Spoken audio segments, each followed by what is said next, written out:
I don't think there's a single title I can directly compare Maliki Poison to the Past to. Even in just the first 8 hours of the game, you encounter turn-based JRPG style combat with a timeline and combo system that works pretty well. You encounter a number of Zelda-like puzzles with block moving, time manipulation, etc., and even a more cozy game-feeling farming and cooking mechanic reminiscent of Stardew Valley. Obviously, if you've watched the channel for a while, you'll know I'm a sucker for those first two, because I'm always on the lookout for new and interesting RPGs. And while I kind of suck at puzzles, I do love seeing them integrated into other genres in interesting ways. Though admittedly, this is not quite as intense as, say, Lufia, but it still does a respectable job. Now, the elephant in the room before we dive in. Yes, this is a first impression. I played the press version a bit over 8 hours as of writing this, since I was unable to get past one encounter at about the 4-hour mark, at least not up until a couple days ago when it was fixed with a patch. So to make up for that, I'm going to be live streaming a from scratch playthrough over on the streaming channels you can find in the description, just so we can find out if this holds up this well through the rest of the game. Starting out though, let's get to the story and get that out of the way. Though, since for first impression videos I will try to keep spoilers to a minimum, the basic premise is you're going about your day when suddenly the city you are in is attacked by a mysterious creature and plants, after which you find yourself blocked off by a barrier and coaxed, willingly or unwillingly if you resist it, through a portal in time and space to the world known as Domain. When you arrive, the characters will treat you as if you're an old friend, while you know nothing about them, and the tutorial plays out with some quick lore bits, a battle tutorial, and a big ol' "oops, you're in the wrong time" reveal to actually get you introduced to the rest of the characters. This ranges from the person pushing you through time to the inventor's girl that feels oddly inspired by Chrono Trigger's Luca, and even a character that feels inspired by a mix of Stardew NPCs. And while I know it's not the inspiration of the other one, the fairy absolutely reminds me of Astarte from Divinity Original Sin. Now, alongside these introductions to these characters, there are tutorial bits woven in with cooking, farming, and later on inventory management and party members. But that's about when we dive into the actual introductory chapter and the gameplay loop that basically entails traveling to a specific frozen period of time to face off against the titular villain, Poison. This, as well as farming, allow you to unlock more sections of Domain, which eventually leads you down the path of recruiting your party members, gaining more recipes and ingredients, and most importantly, learning more about the NPCs in Domain, as well as the time periods you visit. This is because after liberating a time period and learning its core backstory, you're able to return to gather items, explore the map even more, and even pick up some side quests from the unfrozen people of that time period, ranging from rescuing a cat to finding lost chickens, or even stealing parts from a car parked in some innocent family's driveway. There are still enemies secreted away around the map, though they're usually pretty easy unless you go off and challenge the certain obvious elite encounters. Now, I'm not going to hint at what I think the actual culmination of the story is going to be, but the writing does feel like it is wearing it on its sleeve, especially when combined with the visual design of the characters and the world around them. So I don't think it's going to be too difficult to follow along with what is happening in the world, as long as you take the time to read the dialogue. On the subject of visual design, I do have a little bit of an odd opinion. Namely, while I think the 3D models for the actual gameplay are fine, and more than enough for the game to succeed at what it's wanting to do, I think it does contrast a bit too much with the exceptional 2D designs, and would have preferred more of that in the game, since the style drips of way more of the character and atmosphere the game is trying to portray. On the flip side, the audio design feels a lot more uniform, with it really setting the mood for each of the situations quite well, sound effects being clear enough that I would not be surprised if people would be able to do a blindfolded run of it either. I think the only nitpick I'd have here, and it's one that some people love, just not me, and that is what I call voice burps. Simply put, like many of the mid-budget RPGs released over the past few years, instead of voice acting, we get introductory vocalizations to set the tone of the character's voice when the speakers change. This has its advantages. I just personally am not a huge fan of them. Thankfully, they're not intrusive so much as just something that catches my ear, much like Wilhelm screams or the cliche Android ringtone do to other people. Dipping away from aesthetics, you can probably tell that I want to delve a bit more into the mechanics, since after story, that is where my brain goes on RPGs as well, especially since I think there's so many interesting systems in the genre that people miss out on. Now, Maliki's are a bit on the simpler side, a turn-based RPG with timeline slider that gets adjusted based on actions or even actively manipulated by your skills.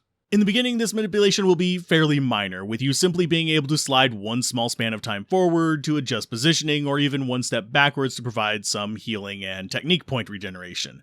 As you move along, the skill gets stronger, and judging by the interface, I wager we'll see other skills tied to this. Now, this is not something you can constantly use. Instead, you start with a small amount of focus points, gain more with each turn, and can even burn turns to gain more. The timeline shifting abilities require using these focus points, so they do become a rather important commodity in battle, since they are your primary recovery method, with items and abilities feeling more like emergency top-ups rather than constant use answers. Now, while shifting these timelines, you can become lined up with enemies or allies. When taking a turn simultaneously with an enemy, you enter a conflict with them, where you need to choose an action before the enemy's timer runs out, and this can either be a free defensive move or a choice from a small set of your character's abilities, if one can apply. By doing this quickly and choosing helpful skills, you can get some pretty powerful effects to shut down the enemy you're paired with, or at least mitigate the harm they can do. When paired with an ally, you can choose to trigger abilities on both of them, which if you just choose 2 random abilities, it will just execute them simultaneously. If you choose 2 specific abilities that pair up, though, you can perform combos. Though I do wish the combos were able to be viewed somehow during combat because my memory is absolute garbage, and I doubt I will ever be able to memorize them unless I do multiple playthroughs. But still, having 2 characters act at once can still be pretty nice. Outside of this timeline manipulation effect, the combat is a lot more straightforward. You have a simple attack and a simple block, both of which do exactly what you'd think, and can get bonuses based on your equipment as well. And you also have techniques which you can have 4 equipped on each character at any given time. These attacks and techniques come in 4 flavors, which makes up this game's resist and weakness system, and even sometimes its immunities. Now, I didn't ever pick up on a proper rock, paper, scissors pattern to these, but rather more of just use them and find out what the enemy is weak or strong versus.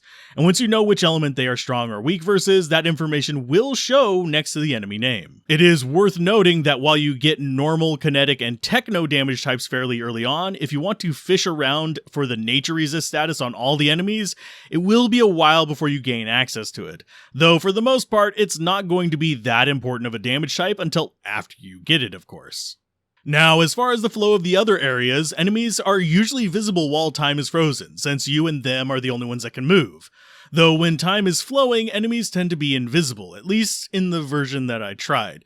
So they can sort of just jump out at you when you visit a cleared time period to hunt down the various NPCs that have story and side quest tips.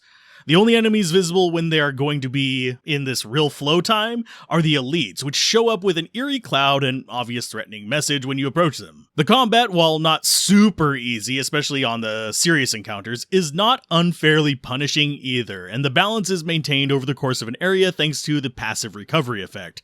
Simply put, you'll want to use your resources during battles, obviously, but you don't have to stress extremely hard over it since you recover a small amount of those resources, namely health and technique points after each battle. If a battle goes well, you might be a little dinged up and need to use items, but if you set up properly and exploit weaknesses, you'll usually be able to do multiple battles in a row and reach a save point to fully recover without having to waste your emergency recovery items. This type of design is nice since it avoids the massive number trend that a lot of RPGs can fall into, and instead lets you work with more normal numbers and still feel stress about battles, but not have to have it where you feel like you're neck deep in a swamp cave with not enough resources or antidotes to get out. It strikes a very nice balance, at least so far, and I wager later on the enemies are going to get a decent bit tougher, but as long as it maintains this design philosophy, I think it'll be fine. Now, speaking of enemies, I did run into a few situations where I kind of didn't like the encounter, but it was more of a personal taste and bad RNG situation. Specifically during one fight when I was pushing the limits of my characters a bit by going to a section that I should have waited until the next story beat for, I ended up fighting a duo of enemies where one kept casting regeneration while the other kept casting revival on the guy dropping the healing, and he did drop poison on us as well. It felt like a bit of a slog, but when I came back after getting the next party member, which I got at the next story beat, it was a cakewalk. Though I usually do recommend against giving enemies unlimited revive skills, simply because it can feel extremely cheesy after the 5th time in a battle that should have ended much sooner. Thankfully, encountering things like this out of order is easily avoidable, since you can see enemies on the map, and for the most part, unless you're doing things in a weird order, it seems like the flow, at least in the first several hours, will keep you against enemies that are more balanced for your levels and keep this in check. The only reason I was able to access the harder stuff is because I was intentionally burning time in the farming stuff to test it out, more than you'd do in a normal playthrough at least. I was able to do this because the farming gameplay seemed oddly separated from the rest of the game, outside of maybe the cooking, which is mostly there just to provide buffs to stuff like XP, healing after battle, defense, etc. The separation is mostly because the farming feels like the only reason for the day-night cycle, with it progressing only as you wander through domain. And if it gets too late, it'll turn to night and a growth cycle will occur and morning will come up. When this happens, the plants will spawn green crystals, and those are used to unlock sections of domain in addition to some other items. And it also improves the tree that protects domain. But you also get these from beating enemies, petting cats, and even finding treasure on the map, so you don't have to do it exclusively through farming, and me getting ahead with just me being greedy. Now, in the few hours I had for the game, I did try keeping my farm somewhat organized, but quickly gave up on that since I didn't feel like wandering to each of the distant plots, and instead ended up just tossing what I had in the farming location closest to the house, and only sometimes harvesting grass for fertilizer from the further plots. This also means that I rarely used most of the tools other than the scythe and the planting tool, despite it giving us a few additional ones to mess with, like an axe for clearing trees and a pick for breaking rocks. Usually I can waste tons of time doing this type of repetitive task in sim games, albeit usually in automation titles like Factorio or explicit sim titles like, well, The Sims, rather than straight farming. The thing that kind of kept it from really letting me suck into the farming though was because it uses more freeform rules. So I couldn't be loyal to the grid, and placement could get fiddly at times because I'm using a controller that's been battle worn in speedrunning, so the dead zone is a little dead itself, making pretty gardens an impossibility and chaos an inevitability. That said, the fact that it feels like something I can just poke at and not worry about too much means that I can still enjoy the RPG aspect just fine, and that I do.